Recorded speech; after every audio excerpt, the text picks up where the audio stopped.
বাংলাদেশে যদি রাজনীতি করতে হয় তারুণ্যকে ধারণ করে রাজনীতি করতে হবে। নতুন বাংলাদেশে যদি রাজনীতি করতে হয় ইনসাফকে ধারণ করে রাজনীতি করতে হবে।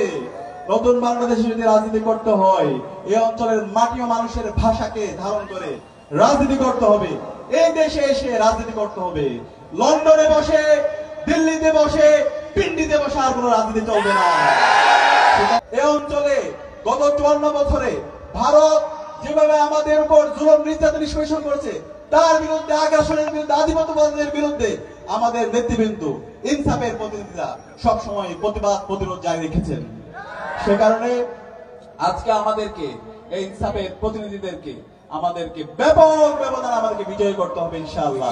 আমি বিশ্বাস, আজকে আমাদের এখানে একটা এয়ারপোর্ট ছিল কিন্তু সেটা বন্ধ করে দেওয়া হয়। সেটা বন্ধ করে দেওয়া হয়েছিল একটা পার্শ্ববর্তী দেশের প্রেসক্রিপশনে। এই নতুন বাংলাদেশে, স্বাধীন বাংলাদেশে কারো প্রেসক্রিপশনে চলবে না। এই এয়ারপোর্টকে, ঠাকুরগাঁয়ের যে এয়ারপোর্ট আছে সেটাকে উন্মুক্ত করে দিতে হবে। আমরা তরুণরা আছে, তরুণরা যদি ইনসাফের পক্ষে থাকি তাহলে ইনশাআল্লাহ স্বাধীন এই বাংলাদেশে নতুন একটি গণজোয়ার হবে। যে গণজোয়ারের মাধ্যমে বাংলাদেশে 54 বছরের সকল বঞ্চনাগুলো সমূলে উৎপাদন হয়ে যাবে ইনশাআল্লাহ।